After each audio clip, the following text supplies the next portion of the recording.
Well, it's hard to imagine after more than 200 episodes, which still kind of catches me off guard a little bit. But this is only the second time we have dug into the well of former league employees. He got out. I'm still in, not a league employee, but I'm still working in the league, and he's definitely on the periphery. But Aaron Bell makes time to join our podcast, the former director of communications at the Ontario Hockey League. It's great to see you here, have you here. Thanks for making the time. You bet, Mike. I'm very happy to do it. So, can we talk a little bit about your time in that inner sanctum? What was it like working in the league offices between, I guess you were about 1998 till '05 or so?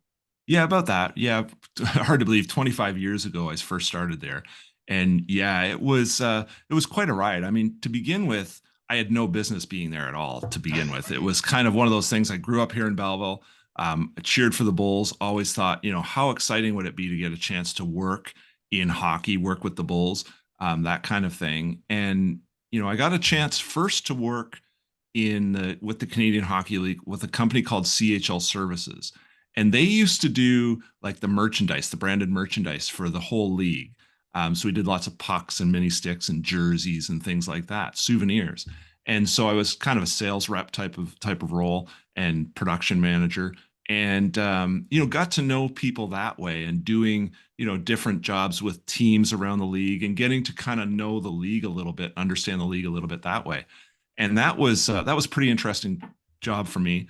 And I remember very early on, to no fault of my own, I will say, to the end of days, the business they decided to close the business, and it was run by a company down in Dallas, Texas, and they just decided they didn't really want to be in the hockey business anymore. And at the time, I have a baby daughter at home. We had just leased a new van. We had an apartment in Scarborough, and I'm thinking, oh, what am I going to do now, right? And lo and behold, Ted Baker calls me from the OHL, who I got to know a little bit through doing work with CHL Services. And he said, "Hey, we've got this position here. Would you be interested in talking to us about it?" I'm like, "Yeah." It took me about 1 second to figure that one out, but yes, I would. So he said, well, he told me a little bit about it, said it would be a lot of sort of information media services. And I said, okay, I don't know anything about that, but I'm eager to learn and excited to be part of that. And so he said, well, why don't you meet me and Dave for lunch? I'm like, okay. And I'm thinking Dave is David Branch. And I'm thinking, okay, for lunch. So fortunately, I was smart enough to put on a suit, get a couple of resumes printed, and go to lunch at the Keg in Scarborough, and met Dave and Ted Baker there. And sure enough, it ended up being basically a job interview, although very informal. And they asked me, if you're interested in being part of this, we'd love to have you here. So, of course, I jumped at the opportunity. And it was just after I got there that I realized they had actually interviewed several people. I think it was 50 or 60 people or something for the position. And I'm thinking, how did I get this job over those guys? Like, I had no experience in the media other than I had created, a little local sort of sports paper in this area. So it was kind of just dumb luck, I thought, but turned out really well. And obviously a great break for me, and something that really changed sort of the whole arc of my life for sure. Well, you were the director of communications in the league when I started working in it. And you might be a little bit on the humble side here, Aaron, because you are credited with a couple of things from your time there at the league offices, including helping get the annual priority selection online. So there must have been some kind of vision that you should deserve credit for here. Well, thanks, Mike. Yeah, and that was one heck of an interesting time for sure. And that was really kind of the beginning. I wouldn't say the beginning of the internet, but I remember creating a new website. I remember registering the domain, and OHL.com was already taken. So I had to make OntarioHockeyLeague.com. So everybody who's ever cursed having to type in the whole thing, especially back in the days when you actually had to type it in, it didn't just autocorrect for you. But that's why. And I remember Dave and the team, we kind of met together, and he said, we really want to change the way we do the priority selection, as opposed to kind of having the in arena sort of experience where people are there and sitting through it and that kind of thing. And we said, well, okay, let's take a crack at this. And I remember some funny stories along the way of doing that. We worked with a company in Toronto called ILAP, Internet Light and Power, I think was their name, kind of a play on the band there. And they were the brains behind kind of creating the whole system. And it was up to myself and working with Ted and Herb Morrell and Dave, obviously, to come up with a process that wouldn't fail, right? That we wouldn't be sitting there doing the draft and all of a sudden we get the spinning wheel of of nothing's coming up on your website type of thing. And so that was kind of challenging. And I'll never forget the very first year. So before we actually had it, we did a meeting. We were in Sarnia for the All-Star game, and we did a kind of a mock draft where we had all the GMs in one room. So picture this: we're in Sarnia at Lambton College, and we've got a computer lab, and the 20 OHL GMs are around the lab, logged into these computers. We're talking about Larry Mavety was here then, Brian Kilray was there then, and these kinds of folks. And we're doing kind of a test of the draft, and all of a sudden it just kind of zapped and stopped working for some reason. And I remember hearing Brian Kilray somewhere in the back say, "Oh, and we're trusting this guy to run the draft for us," kind of thing. And Mav jumped up, and he kind of, well, didn't jump up, but certainly kind of came to my defense saying, "Hey, like, let's give it a chance," type of thing. And I'll never forget, that was certainly something that meant a lot to me, because here I was, this kid that didn't really know what I was doing, felt very insecure that here I am trying to run this draft, not a hockey guy, but also trying to help make this thing work in a way that was going to be professional and be a good experience and all those kinds of things. And yeah, that was kind of fun. And then the next thing I remember is when we did the draft. So the OHL office is right at Milner Road in Scarborough. And my apartment was literally 2 blocks away. I could see my apartment from my office window.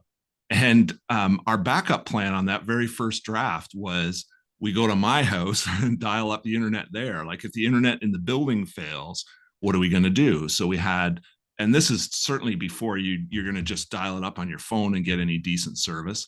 And so that was the plan. We're going to go over to Aaron's apartment and, the kid, try to keep the kids quiet, and because we're going to log in and do the draft from there. Fortunately, we didn't have that. We had good luck. Everything seemed to work well. And we had some really good people that were working with us to make sure that there were lots of different fail safes. That was kind of I wouldn't say the doomsday or the worst case scenario, but probably pretty close. Because I remember one of the people saying, well, like, what if a truck hits a pole outside of the door or outside of the office and we have no internet or we have no power? What are we going to do? So we kind of were going to that kind of effort of, well, let's make sure that this works, especially the first time, right? Because if it doesn't work the first time, then, no one's going to have confidence in it and that kind of thing. But that was kind of a couple of those things along the way that could have derailed it, but didn't, fortunately. Good teammate, that Larry Mavety guy. Eh? Must have been standing up for the fellow Bellevilleite, but you guys must have known each other from Quinte region. We did, yeah. Just one of the great guys in the history of the league, but certainly one of the great guys in my own history, and people that I really looked up to, and certainly gave me kind of a helping hand along the way to say, just, hey, you know what, you're doing a good job. Just a little thing once in a while where you kind of go, your confidence is kind of wavering. And that was a perfect example where my confidence was probably way more than wavering. I'm pretty sure I was sweating bullets. And, just a good kind of, hey, it's okay. We're going to be okay here. Like, keep doing what you're doing. And yeah, made all the difference in the world. Just some great people that I got to know in the league, and Mav was certainly one of them. I can just envision that wisecrack from Killer coming from underneath the cloud of blue cigar smoke, right? Like, did you manage to get him to put it out before he came in the lab? I don't believe he was smoking at that particular time, but yeah, I certainly have a bit, our memories are a little fuzzy sometimes. That's my memory of that day. There certainly was a haze of blue smoke there to go along with it. Considering those origins, Aaron, of the website and getting it going and bringing the draft online, etc. Do you look at the site today and all that is created for it and all that it offers the fans, etc., as a little bit like a child that you've watched grow up over all these years?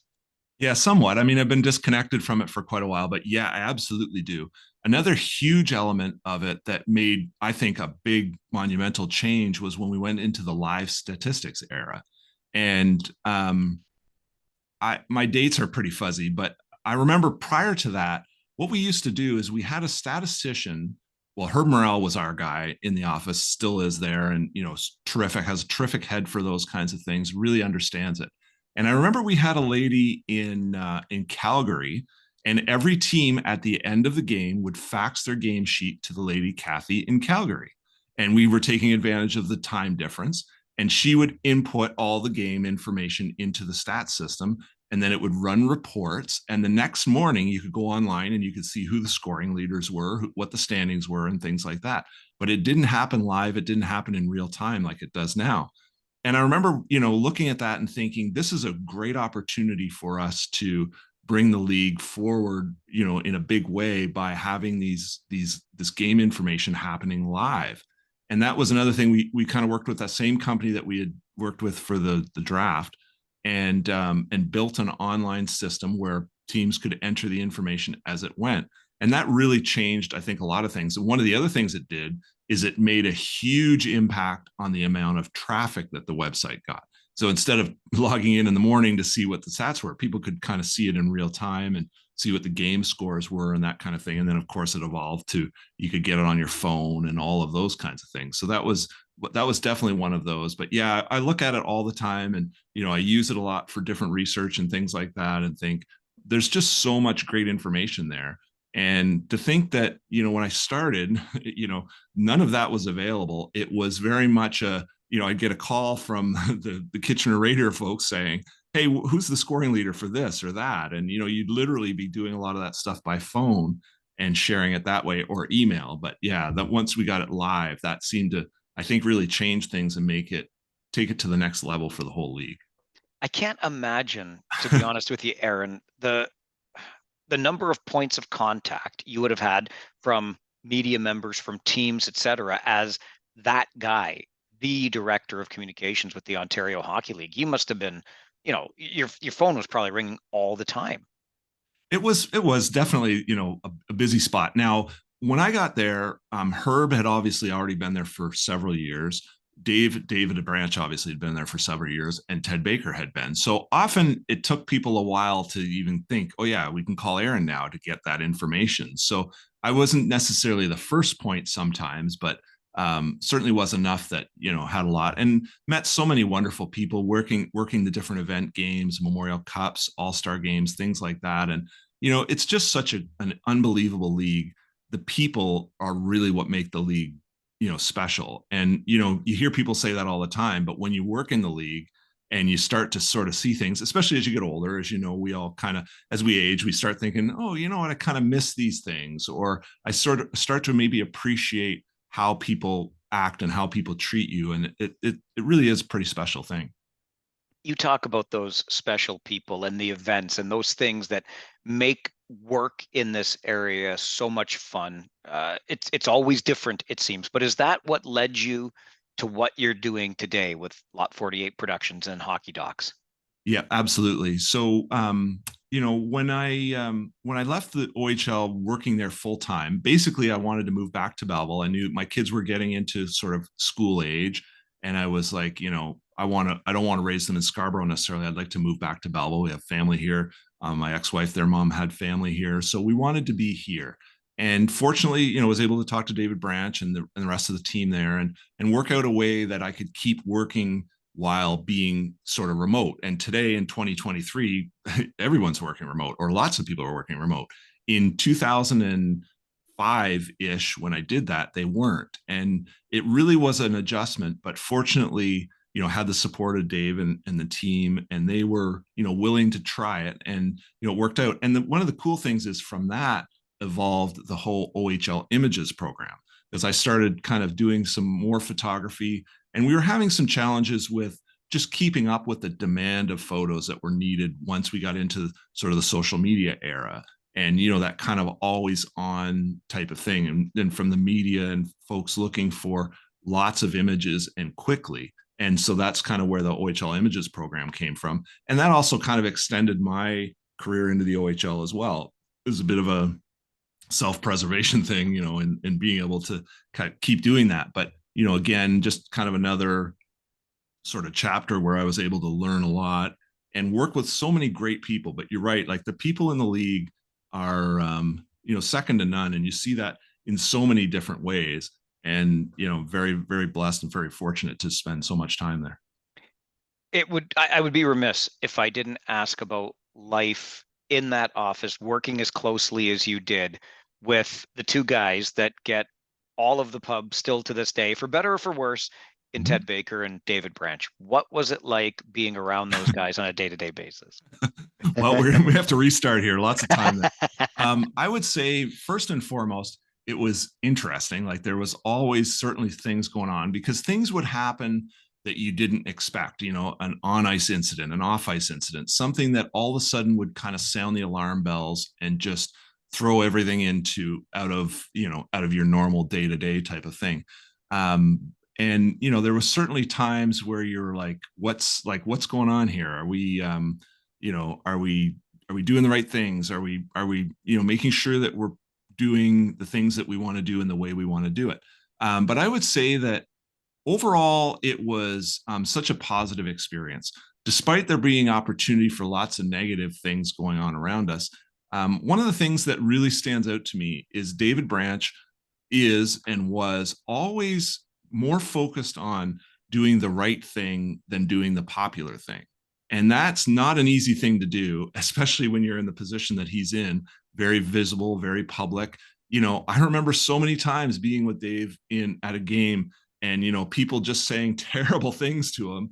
And, he was so good at just saying, people would obviously, often be critical of the officiating or something. And I remember sometimes he'd just kind of say, yeah, I agree. That was a terrible call or something. And I remember thinking, wow, like he was just really good at disarming people that were maybe coming in loaded for a fight. And, he's certainly capable of a fight if he needs to be, but was always very good at that. And I learned so much from Dave and Herb and Ted and everybody in that office.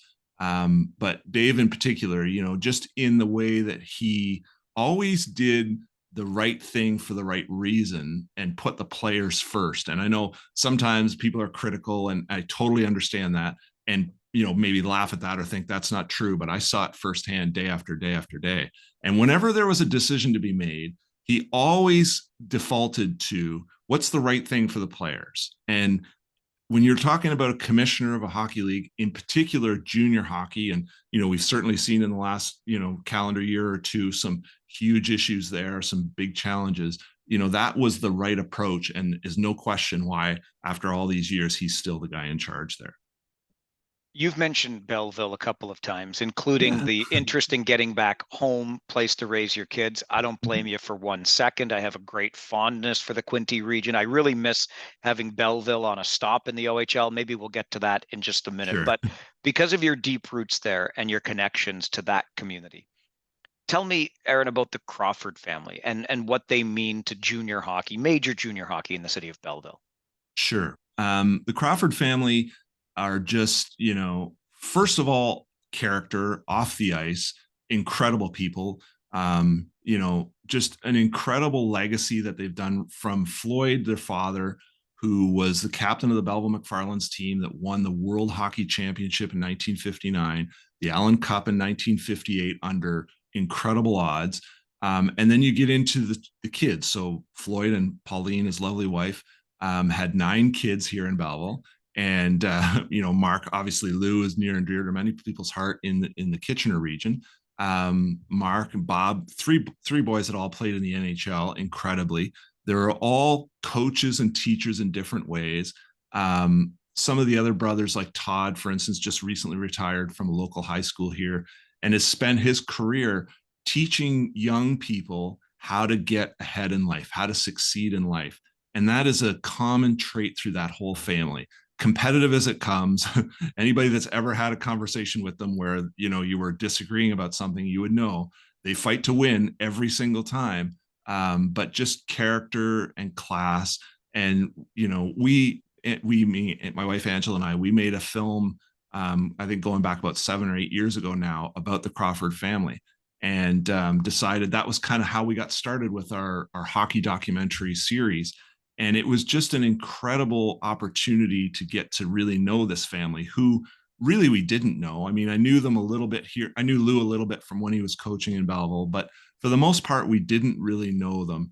But boy, by a couple of months into this project, it was like we were part of the family.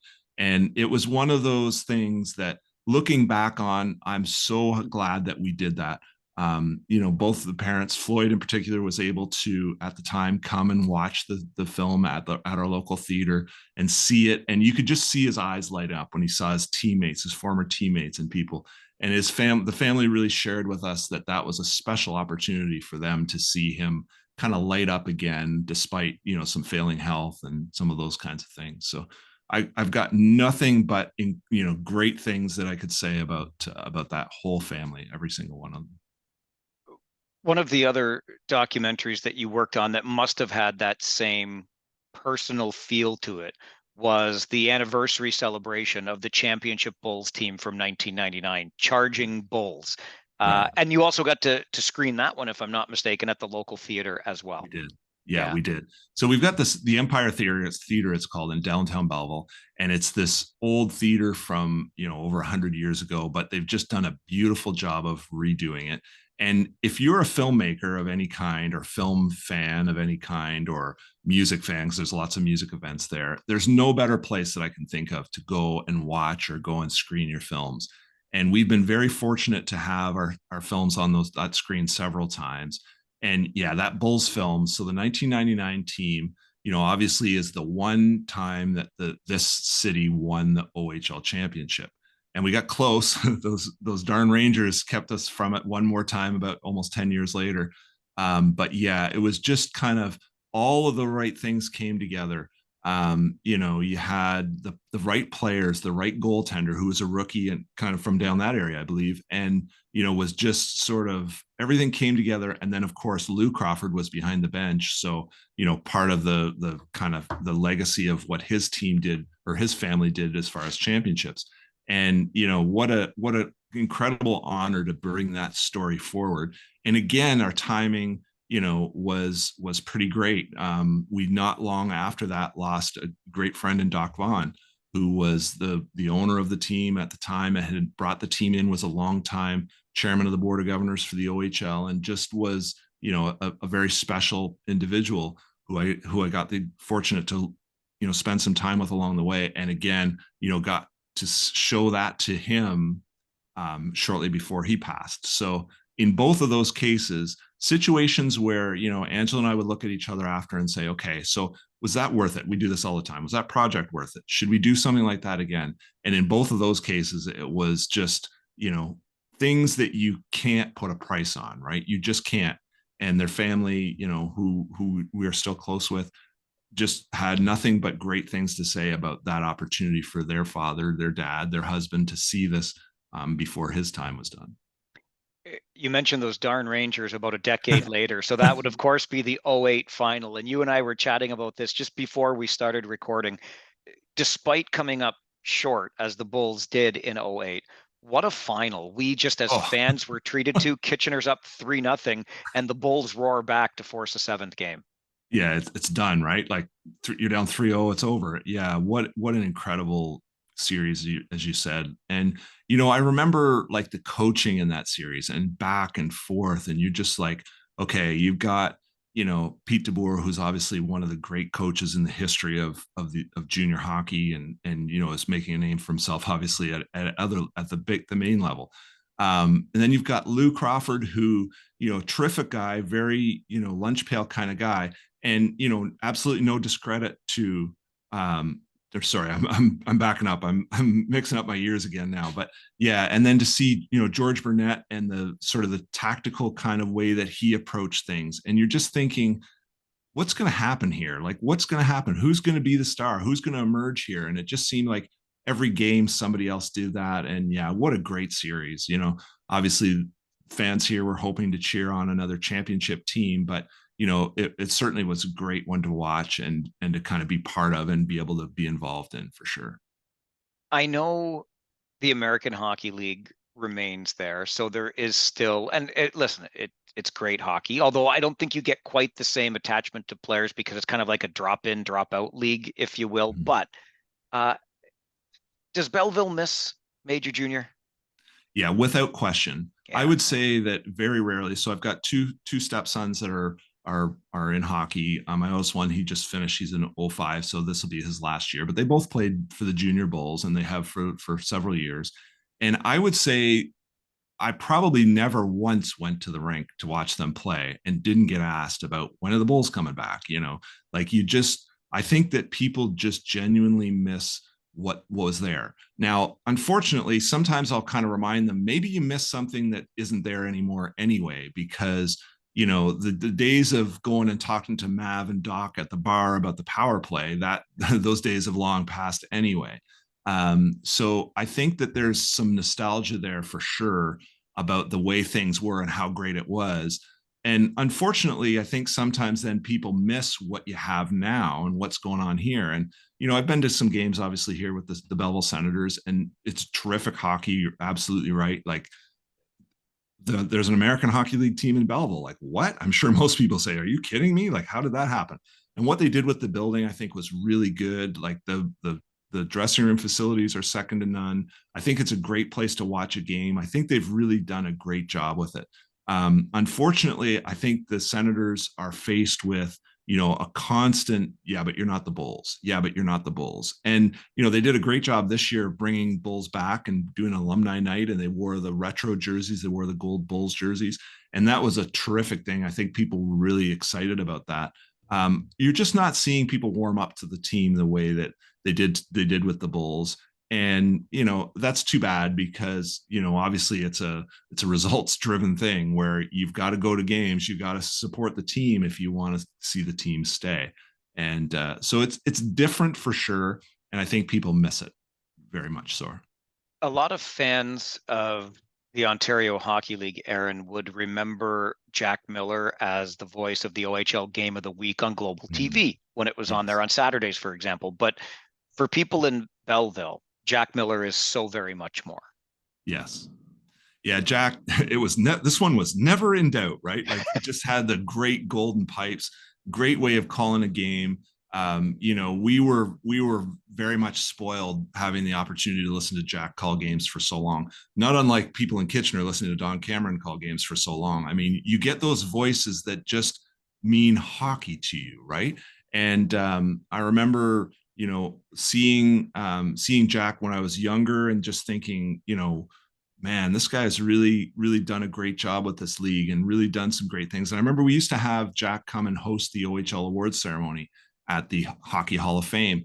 And often that was my job, was to give Jack a call and line him up for that, make sure he was good for that. And we traveled together a couple of times for that kind of thing. And, just a wonderful broadcaster that really loved the league and really did a great job. But more importantly, just a wonderful guy that really, as cared a lot about people. And again, like I'd said earlier about some others, did the right things for the right reasons. And, that's not as common as you'd hope it would be in this day and age in this industry. But certainly one of the true professionals of the league, and, a real honor to get the chance to work with him whenever I did. One of the stories that may not be as well known, and I think it was you I heard in a different interview telling it, but I want to go back to that 99 championship team and the introduction, the rather sudden introduction on the part of the league of the Wayne Gretzky 99 award. Right. And Justin Papineau was the winner, but what he received was maybe not exactly what anybody would have envisioned as such an award. Yeah, certainly not. I remember 1999, there was a couple of things that we did. That was the first year that we really tried to raise the profile of the OHL Championship Series. We created a logo for it. We started to do the post-game media conferences. And that was part of my job, was basically to travel back and forth between Belleville and London. And when I lived in Scarborough, it was pretty much right split down the middle. And, follow the games, do the post-game media conferences, and just try to kind of raise the profile of the event. And around the same time, Wayne Gretzky had retired, and Dave said, you know what, this is the perfect opportunity for us to introduce a very high profile award that will recognize Gretzky's incredible accomplishments and, contributions to the game. And so we said, okay. And he said, so we need to get something done. And I remember Herb Morrell, who was the guy at the league office that was responsible for the awards and maintenance and creating new ones. He's kind of like, well, like, what do you want me to do, Dave? Like, the series has already started. What are we going to do here? These are 3-4 month kind of process to create these really nice awards. And so he said, well, let's just get something. And then said, basically, let's just get something that we can present because we want to do it now because it's 99. So we want to make sure that the first one goes this time. And so I remember we got just kind of basically it was a plaque, like if you get the the bowling championship, this is probably the plaque you're going to get. Or if you're the whatever, the player of the game for this high school event or something, that's probably the plaque you're going to get. So that was kind of a little embarrassing, but we thought, you know what, let's do it so that we can recognize whoever becomes the player in this championship that is the most valuable player. And sure enough, it was Justin Papineau, had a terrific year. And yeah, so that was kind of I would say less than optimum, but I actually got a very exciting opportunity. Angela and I, we traveled to Ottawa when we were making the Bulls 99 championship team film, and we got a chance to go, and Justin Papineau lives near Ottawa, so we went to see him to do an interview with him. And we actually had it with us. We had the 99 award, the current one, the nice one with the nice 99s on it, and the one people will remember seeing presented. So we got a chance to take that with us and get some pictures taken with Justin and with the award and his family. And he was just completely moved by it. You could see that the kids were kind of like, well, we'd heard you won this thing, but what is this thing? Like that type of thing. And it was just a really special moment to kind of get to see him finally see this trophy and get a chance to take some pictures with it. Yeah, it was a special time. So as a guy that sits down like this once a week and reaches out to people like you to say, hey, come on the podcast, let's talk junior hockey for a while. What you just mentioned about the opportunity to go to Ottawa, meet with Justin, part of the Charging Bulls documentary, which I've seen, and I know you had a bunch of the alumni back for the anniversary to watch it at the Empire Theater, all kinds of cool stuff. We talked about Crawford, Family of Champions, but this makes me think about your 100th anniversary of the Memorial Cup documentary, for which you spoke to 100 different Memorial Cup winners. I can't even imagine the logistics of that and the accomplishment. That alone, Aaron, is an accomplishment. But what was that experience like, putting all of that together and having those conversations?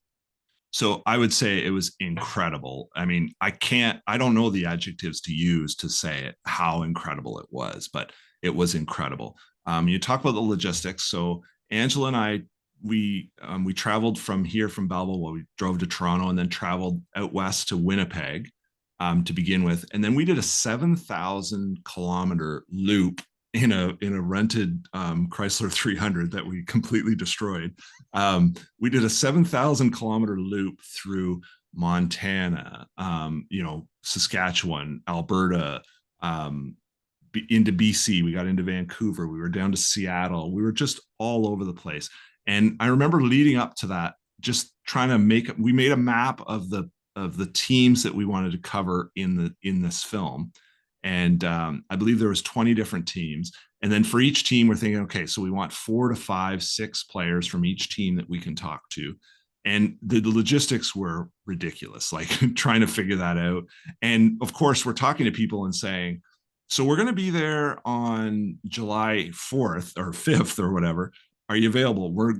They're like, no, I'm going to be away, but I can do it on the 6th. It's like, nope, we'll be in Seattle by the 6th. Like, it's not going to work, right? And we had a few examples of that where we just missed people. Ray Whitney, I remember we just missed Ray Whitney by, hours, I believe. But some just incredible opportunities to spend some time with people who, obviously reached the pinnacle of success in junior hockey.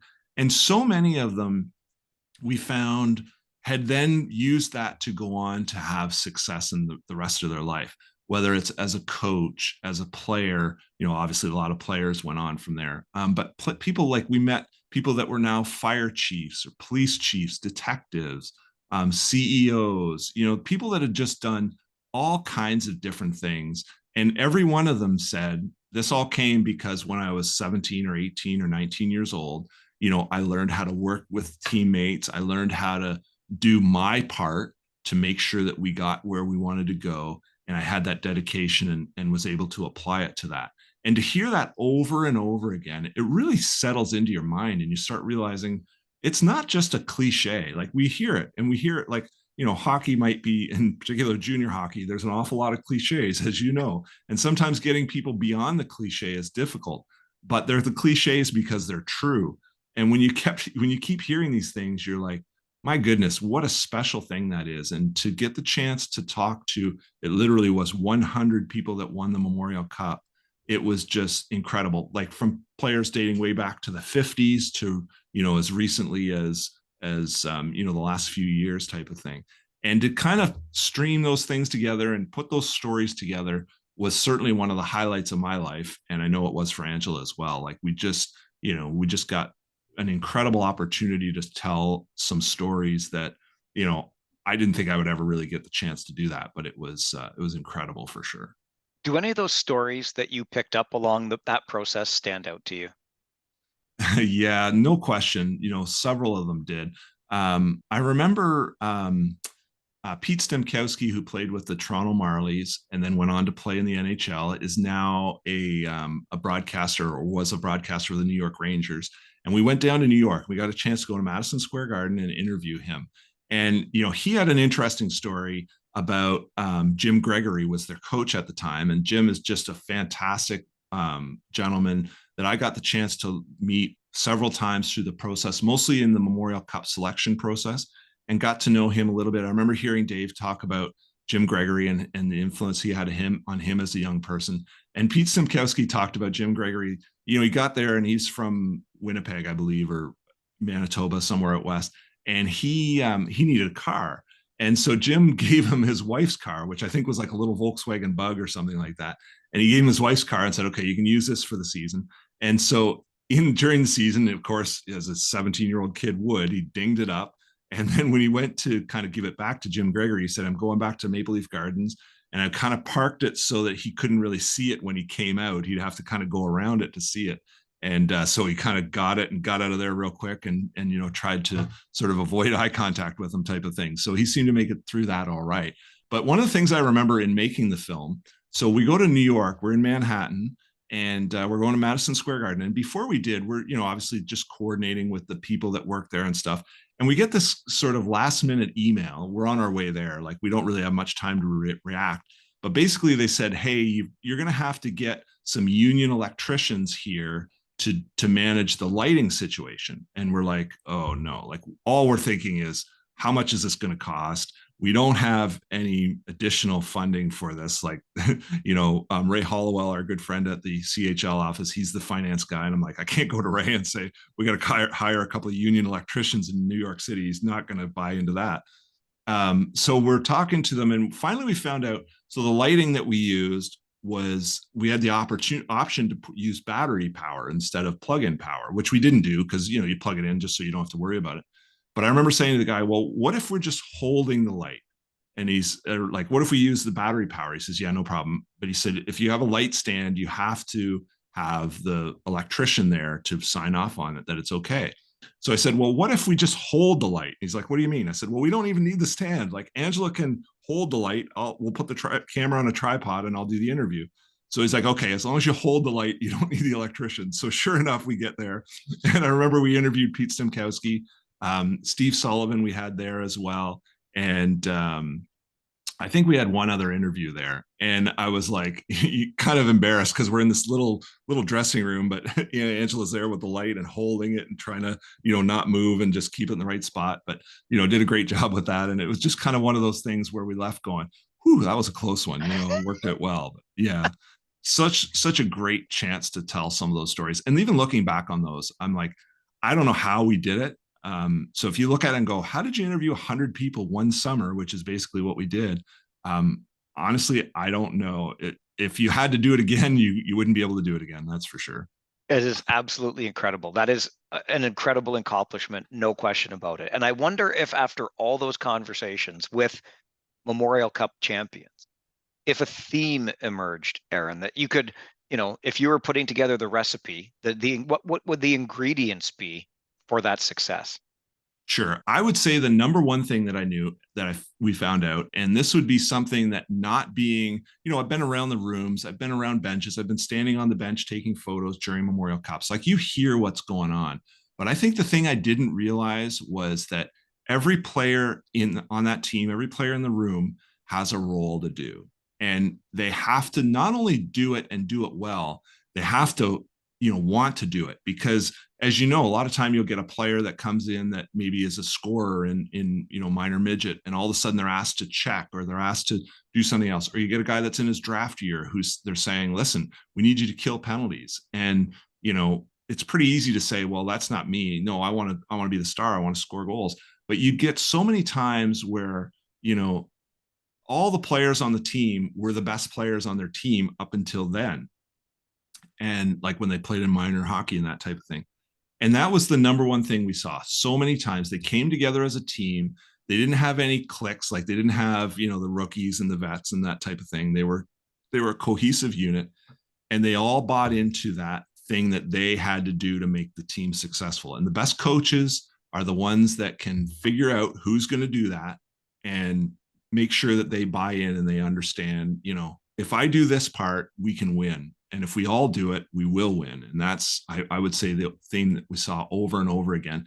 And it's a great lesson for anybody. Like, sometimes like, when we're doing our work, when we're doing our film, hey, if you show up saying, well, I'm not going to be holding the light, like I'm a filmmaker, that's not what I'm doing. Well, okay, well, it's not going to get made, because we need someone that's willing to do that, or we need someone that can do this part. And I think that was kind of the thing I would say that really stood out to me time and again for every single team that we talked to. Okay, I have to geek out just a little Sure. bit here. And I know it's kind of inside baseball stuff, but No problem. as somebody who's in the industry, I've always been, it just worked out that way, on this side of the microphone talking into it or in front of the camera. And I like Yeah. to joke with production crews, fix it in post. That's my, Sure. go-to line. You guys can deal with my mistakes later. But you come home with all of this footage, Aaron. How the hell? Like, what is post-production like on that as you're making decisions as to what makes it into this ultimate documentary? Well, I would say it was a nightmare. But here's the other part, Fix Mike, it in post, Beller. Fix it in post. yep. Let me give you one other added scenario just to really throw things off. We had to create it in English and in French. Oh, gosh. I don't speak French. Angela doesn't speak French. So we have to create not only the feature film in both official languages, but we also have to create these 20 little vignettes that we did. So we are interviewing people in French and not speaking French. So I'm asking them often to say, I'd ask them a question, they'd answer, and I'd say, could you also, for the people that were bilingual, could you also answer that in French? Sure. And sometimes they'd start, and this happens, I'm sure you've seen this, where for yourself, where you'll ask somebody a question, and they'll start answering, and then at some point they'll go, what was the question again? Like, what were you asking me? And I'm usually, that's okay in English, but in French, you're like, well, I don't really know what you were saying. I don't even know if you're saying the same thing you said in English. And then when we were done, so basically we're transcribed everything and then start kind of piecing it together that way. And then we've got to rely on translation people to help us understand, what did they say? And then did we grab the right part of what they said? Because a lot of times when you're editing video, you're going to take the beginning and the end, and maybe you're missing a word or two. Well, we can't do that if if we don't know what the words are they're using. And then to add to the complication, occasionally, if you've ever done anything in French translation, if you ask 3 different people to translate it for you, you may get 3 different answers. And that certainly added some challenge. That raised the difficulty level for sure. But you know what? We just kept going because we knew it was worth it. We knew the stories that we had were going to impact people. People were going to remember them. People were going to not know that story ever happened, but they knew that team, and it was worth doing. It was worth getting it right. I get the sense that's why you and Angela do what you do, because the stories are worth it and you have a passion for the game and you want to share it. Is that really how Hockey Docs and Lot 48 Productions really came to be? Yes, absolutely. Obviously, with Lot 48, we do a lot of local kind of corporate type production and stuff like that. But those films, the hockey films, we just love telling those stories, and it's so gratifying. When we did the 99 Bulls team as an example, I remember, as we talked about, we had a great opportunity to show the film at the Empire Theater. It's several players back to enjoy it and watch it. But one of the greatest things that happened there is I remember where we were sitting. We were, a couple rows from the back or from the front, and where we could see, Justin Papineau sitting there with his family. Ryan Reddy, who is the captain, is sitting there with his family, his kids, who are, in the neighborhood of 8, 12 years old. And there's clips where, you're looking up at this big screen, bigger than life. They're looking at their father, their dad, and he sort of swears or something or hits somebody, and you just see them, like, their eyes light up and they just laugh. And it was just, you can't, I'm trying to explain it, but until you actually get the opportunity to sit there and see that, to see Floyd Crawford and his eyes twinkling and his kids looking at him like, that's my dad again, or these, in this case, the Bulls team, much younger kids looking at him going, wow, that's my dad. I had no idea. These guys do some amazing things, and we take it for granted as fans, as media, because we see it all the time. But they really do some incredible things. And especially when they get to that level of winning a championship, it's just something special. And to get the opportunity to kind of grab that story and hold on to it and capture it in a way that people can sit and enjoy it and kind of absorb it, I think that's the greatest job in the world. And we're very fortunate to get the chance to do that. Is there a doc not yet done? Is there the story that you really want to tell that you haven't yet told? Yes, no question. There's definitely some out there. We actually had started the idea of doing kind of this area here, doing the start to finish, like from the McFarlands and even earlier, from the days of Bobby Hall skating, before he joined, before he got into Chicago. His brother Dennis, who's just, obviously also a fantastic hockey player, through to, the players like Larry Mavety as a young guy and what he did, the McFarlands, the Belleville Bobcats, into the Bulls, and into the current, Belleville Senators, the American Hockey League. I think that there's a history here that isn't better than anywhere else, but it's different than everywhere else. There's a little bit different. There's some nuances to it that are different. And one of the things that we really see is that this community really grew along the same sort of fault lines, I guess, as hockey in a lot of ways. When the Belleville Bulls came here in 1981, Belleville was, I think, 30,000 people and, a little rink kind of thing. And each time it was a new rink that kind of helped drive it along, from, the Memorial Arena in downtown Belleville, which is, probably soon not going to exist at all. At the time, it was the finest rink in Belleville, is what the Intelligencer, or the Ontario Intelligencer headline said. And I think being able to take people on that journey is a very important one. And we're hoping to be able to do that one at some point. But boy, it's a big job. And then, there's so many other great junior teams. You think about the Peterborough Petes, who are obviously at the Memorial Cup this year. You think about the Sioux Greyhounds. There's some just unbelievable teams. I look at the Kitchener Rangers and think, there's so much history there. There's so many great moments that people love, that I think those are all stories that, one day we're hoping to tell, because people miss them, people love them, and people remember them. Maybe underrated because he never played in this league, but the pride, I would say, or one of the prides of Belleville, Rick Mahar, who goes on to captain in the National Hockey League, but we couldn't find a place for him to play in the Ontario Hockey League. Yeah, won the Selke Trophy, right? The best defensive player. Certainly had a wonderful career, and a wonderful guy who happens to be Angela's second cousin. I know I'll bring that in there. So her interest in that, telling that story, was great. And the more we dug into that, we realized unbelievable career on the ice, no question. But the things he did off the ice here in this community in Belleville far exceed what he ever did on the ice, for sure.